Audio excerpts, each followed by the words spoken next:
Red, the 4K Steelbook.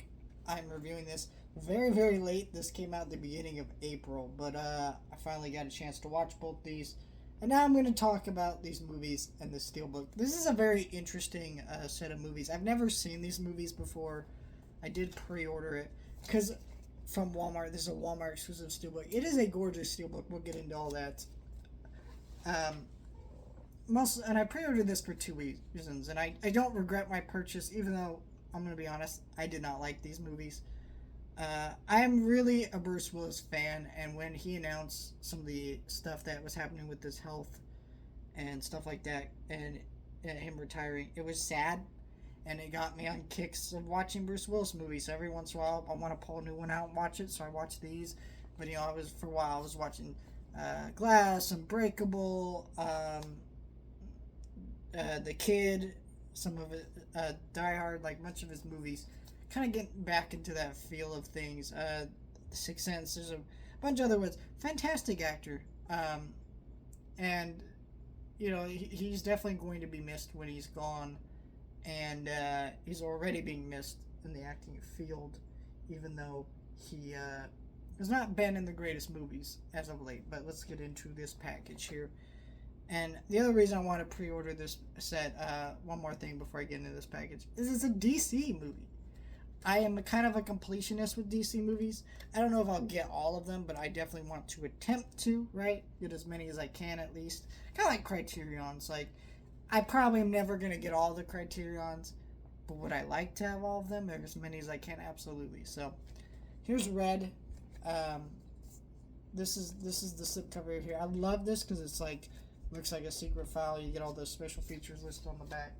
And you pull off that slipcover and you get Bruce Willis. And then the assassins on the back. And it looks like there's blood and cool stuff. You get this little image right here of the little toy pig, which is very significant if you watch the first one. 4K disc right there. Blu-ray disc right there. And then it's on a flipper. So, which is good because, with the Steelbook like this, it was $43 with shipping everything with the Walmart. And you would imagine that they would, they could go cheap and they could like stack them and things like that. And that would just really suck, right? Because, as a fan, you don't want that. I do also like the disc art here. Like for the first one, you get the little bullet. Red 1 and then Red 2 is 2 bullets. So very cool how they did that. I really enjoy that, honestly. I think that's very clever of an idea right there for that.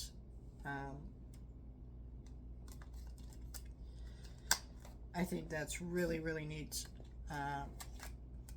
There's a lot of care and effort that went into this Steelbook. Despite these not being the greatest movies, the Steelbook is really nice and it's gorgeous. I don't know if this is still available with Walmart, but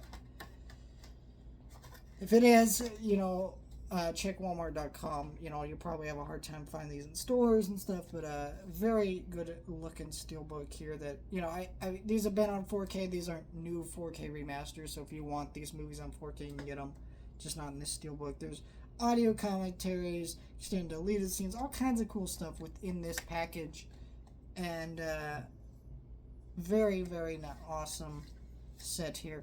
So this Steelbook is very well done and honestly, genuinely fantastic. I just wish the movies were better.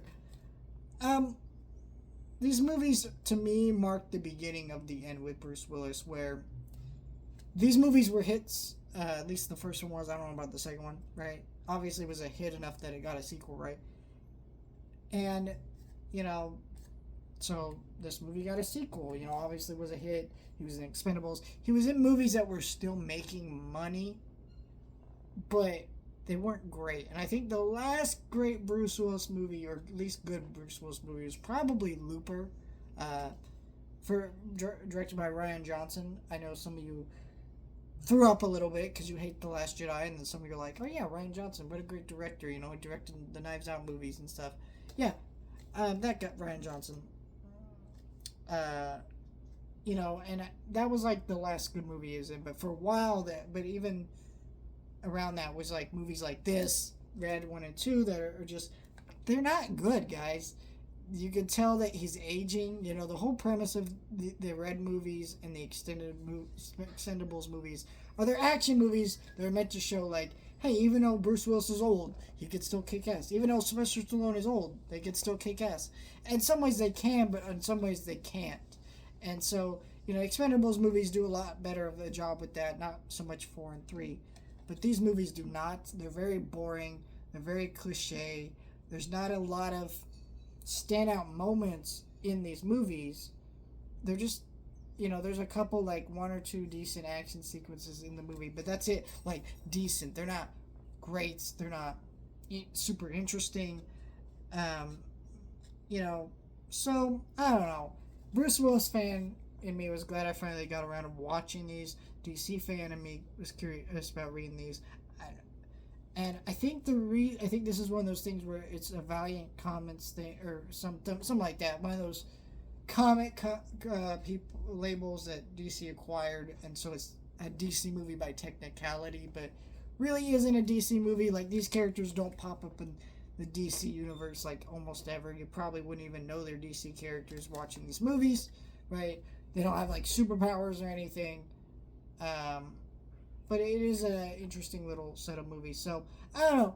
Mixed bag of a movie here. I enjoyed this, but I ain't going to pretend it was great or all that interesting, to be honest. Let me know your thoughts with the Red movies. Thank you guys for watching.